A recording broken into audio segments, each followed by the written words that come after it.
Hello, welcome to Afield Trips. Afield is a network of artists and art workers who instigate social initiative around the world.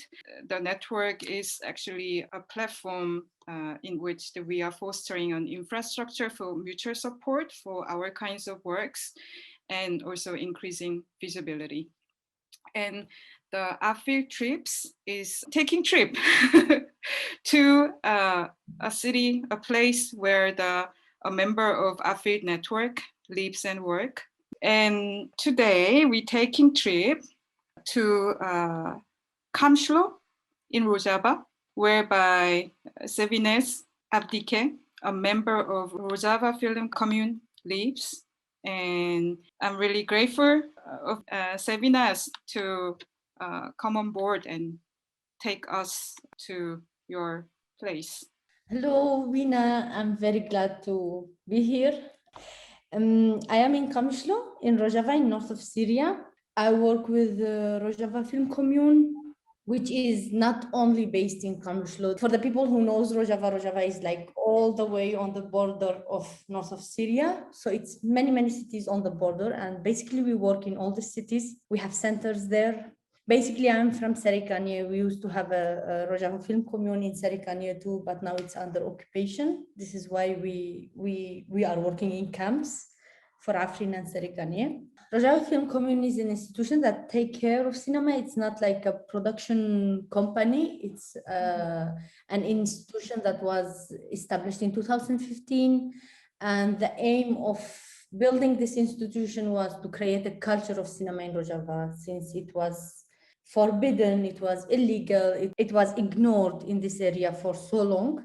So we took this duty in our shoulders and we started to screen films all over Rojava, in villages, in camps, in displaced camps, and also in detention camps. After the screenings in the schools and in the villages, we started to have youth that they would like to learn. So we started to make training for youth who would like to learn how to make videos, who would like to know how to make films. And later on, we established Rojava Film Festival. But the way that we work is not like somebody have a specific work and never do another thing.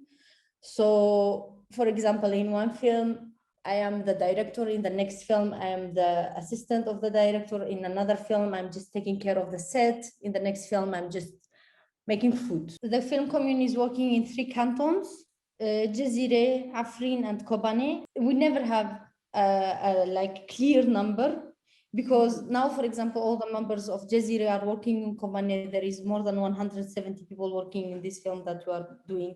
For now, we are more than 50 members without all the other institutions helping us in Kobane. The self-administration was built on top of an ideology that was established like many years ago. It's not something that came because of what happened in Syria, because we have a Kurdish movement that have been trying to build a self-administration that is multicultural, multi-ethnic, and I don't know what is the English word for this, democratic nations, the idea of democratic nations. So it was an idea that was like, it can save different places with no identity and with different cultures inside.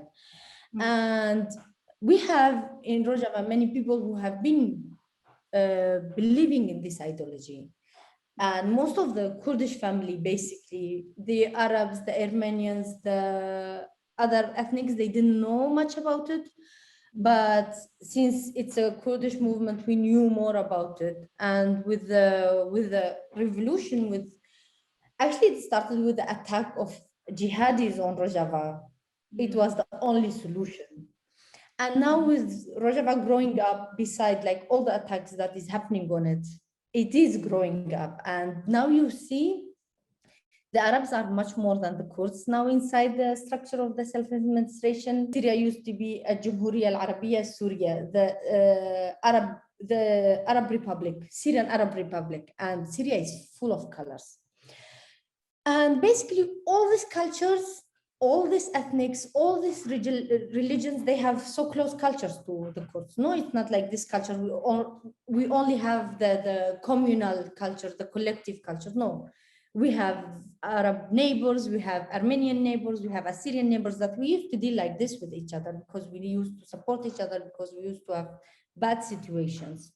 So the moment that it was applied at the beginning, people were like a bit scared, but then slowly you could see that it's applied in the best possible way, in a way that we all agree about it, in a way that your voice is heard in every terms of leading yourself.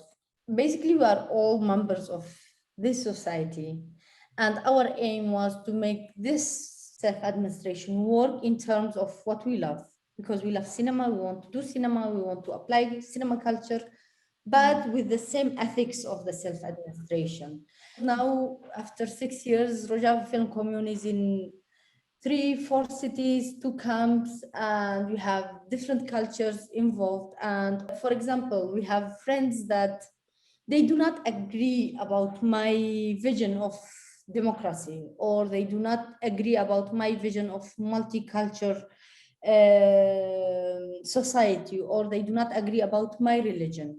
If now I send you links of all the films that we produce, you could see that there is people who do not think the same, but they agree about to do it in a certain way, in a way that we respect each other and we are going to do it for each other, and we are democrat about how we work. So even with the choosing of the films, like we do lots of screenings, we go to some villages that they have Yazidi people. So we screen films that we know there is no words that is gonna offend them. Then we go to a school that is, most of the people are Arabs, we choose a film that is Arabic. And then if we go to a place that is all Kurds, we choose a film that is Kurdish, or we translate it, or we dub it. So we adapt with the needs of the society. And I think until now it has been working wonderful. We even make screenings for detention camps for ISIS families in a film festival. We make sure that we choose films that is not going to make them feel humiliated, or because already they are far, so they are going to go more far and more radical with us. So we choose like things that can change, but in a nice and in a positive way. Some film definitely make depiction or engaging with the narrative of like how do you call it, the struggle on the front line, which involve also certain martyrdom. And maybe could you say more about that? For instance, this land of two rivers.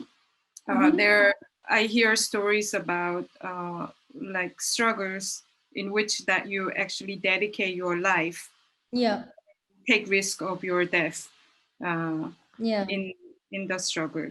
Have you addressed less of those subjects these days? It's not like we are so separated. We work together for the same aim, for the same reason. The only thing is, I cannot hold a gun. Maybe I can, I don't know, but I don't have the courage to do it. But I can film. They hold the gun and they can fight for me. And for every day when we woke up, every day that we stand on our feet again, it's because we know that there is somebody fighting for us to be safe, to be liberated, to be free. So it's, for us, it's the whole system, military and society is going together. It's not separated. It's only choosing different tools to fight. I don't know if it's the right word. Yeah. I also have in the next room the photo of Mazdek, and we have like a lot of photos around us all the time telling us why everything, why we are here, why we can have electricity and internet now. And we have the posters of the festival. Yes. This is the we poster. Have lots of paintings. Yes. This is the one that we didn't use it for the festival, but there is many others that we used. But I love this. Yeah, my second thing that I really love it besides cinema is paintings. This is why I collect a lot. And we have friends who are painting for us, so you don't you use your own artists. You tell them, please paint for me for the poster, and they do it for you.